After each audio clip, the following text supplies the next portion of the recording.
तमाम महाराष्ट्राच्या सामान्य लोकांना व नागरिकांना पुण्यश्लोक अहिल्यादेवी होळकरांच्या जयंतीनिमित्त मी मनापासून शुभेच्छा देतो।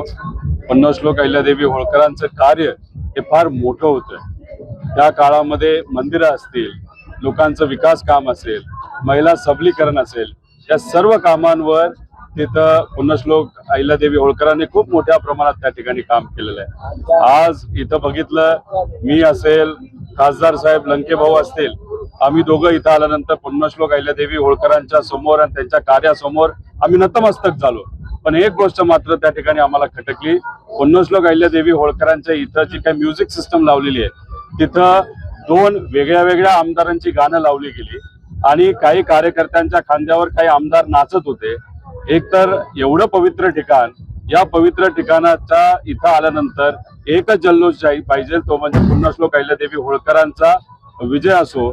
पण त्याच्या व्यतिरिक्त इथं राजकीय गाणी लावली गेली, हे बघून अतिशय नागरिक म्हणून मला मनापासून वाईट वाटलं।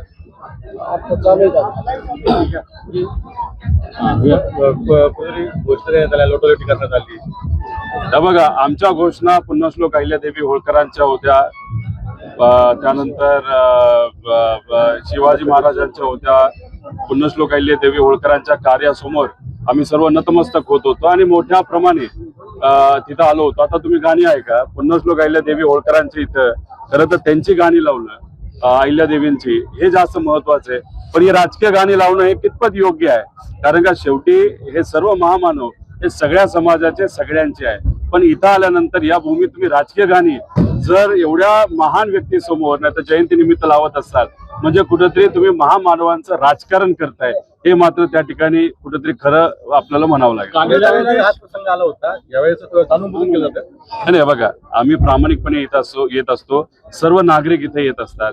पण काही लोक मुद्दामून राजकीय गाणी लाव, कुठं डान्स गाणं कर, ह्या सगळ्या गोष्टी खरं तर एवढ्या महान व्यक्ती समोर, ते सुद्धा जयंती निमित्त, त्या कधीही पटत नाहीत। पण दोन्ही जे सत्ताधारी आमदार आहेत आजचे, त्यांच्या राजकीय गाणी इथं लावणं, कार्यकर्ते इथे येऊन जल्लोष करणं, म्हणजे पुण्यश्लोक अहिल्यादेवी होळकरांचं कर्तृत्व, त्याच्या बाबतीतला जल्लोष इथं व्हायला पाहिजे। पण इथं राजकीय जल्लोष होतो, म्हणजे कुठं ना कुठंतरी महामानवांचं पण राजकारण केलं जातं। जयंती निमित्त इथे येऊन नतमस्तक होण्याऐवजी त्या गोष्टीचं सुद्धा राजकारण केलं जातं, असंच आपल्याला म्हणावं लागेल। कुठेतरी खर्च जो आहे तर तो वाढलेला दिसतो आणि एकीकडे पंतप्रधान म्हणतात खर्च वाचवा आणि दुसरीकडे मोठ्या प्रमाणावर नाही, पुण्यश्लोक अहिल्यादेवी होळकर असतील, छत्रपती शिवाजी महाराज असतील, विश्वरत्न डॉक्टर बाबासाहेब आंबेडकर असतील, त्यानंतर महात्मा फुले असतील, हे सर्व जे महामानव होऊन गेले, त्यांच्या बाबतीत जयंती निमित्त जर खर्च होत असेल तर त्याचं स्वागतच केलं पाहिजे। पण जर खर्च कमी करायचा असेल तर राजकीय खर्च तुम्ही कमी करा। जसं आम्ही काल बोललो, सीआयडी कुठंच काही काम करत नाही, ते बंद पाडा, त्याचा खर्च कमी करा। पण या महामानवांच्या जयंतीनिमित्त जो कुठला खर्च असेल तो चांगला आहे, पण जो खर्च होतो त्याचा ऑडिट सुद्धा झालं पाहिजे। म्हणजे जो खरं तर खर्च जो होतोय, ज्या पद्धतीने व्हायला पाहिजे कार्य काम, नाहीतर इथं जल्लोष हा कुठेतरी खर्च जास्त आणि जल्लोष कमी, नाहीतर कुठेतरी ज्या गोष्टी खऱ्या करायला पाहिजे त्या कमी वाटतात, पण खर्च मोठ्या प्रमाणात झालंय असं कागदावर तरी तिथं दिसतंय। हिंदी कवी संमेलन ठेवलंय, या भागातल्या लोकांना खरं तर मराठी चांगलं समजतंय, मराठी साधी माणसं आहेत, शेतकरी माणसं आहेत, असं असताना लाखो रुपये खर्च करून हिंदी कवी संमेलन, आता हिंदी कवी संमेलन ठेवलं आणि जी व्यक्ती इथं कविता करण्यासाठी आले होते त्यांनी तसं बघितलं तर मोदी साहेबांच्या विरोधातच कविता केलेलं आपण सगळ्यांनी ऐकलेलं। म्हणजे मुद्दामूनच इथं असा कवी आणला गेला जो मोदींवर ताशेरे ओढू शकतो, हे मात्र या ठिकाणी आपल्याला बघायला मिळालं। ते मेलडीवर जास्त बोलत होते। आता मेलडी चॉकलेट आणि मोदी साहेबांचा काय संबंध हे दुनियाला माहिती।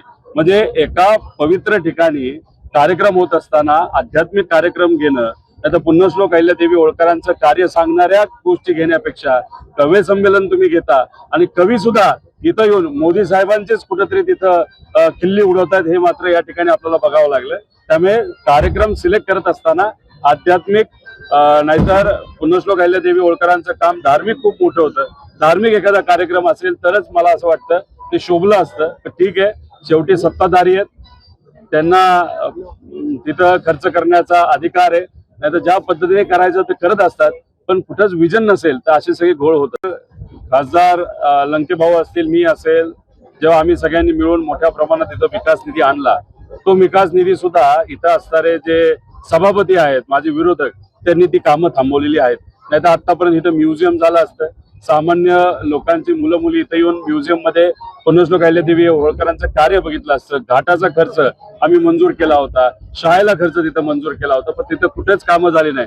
आराखडा मंजूर झाला, काम खरं तर मायनस मध्ये जाऊन जास्त मोठ्या प्रमाणात काम व्हायला पाहिजे होतं, पण काम जे दिलं गेलं ते प्लस मध्ये गेलं. म्हणजे कुठे ती रिंग केली गेली आणि त्यात सुद्धा असं वाटतं आम्हाला की त्याच्यात पैसा खाल्ला गेला. म्हणजे विकास निधी हा इथल्या परिसराच्या विकासासाठी आहे का कुठेतरी भ्रष्टाचार करण्यासाठी, हे कुठेतरी त्या ठिकाणी आपल्याला बघावं लागेल. अहिल्यादेवी होळकर यांचं काम जगभर ओळखलं.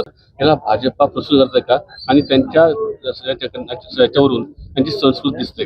नाही बघा, इथं दोन्ही आमदार जे भाजपचे आहेत, एक तर सभापती असतील आणि जे बाहेरून आलेले आमदार इथं फक्त जयंतीनिमित्त येत असतात, त्या दोघांची राजकीय गाणी इथं लावली होती.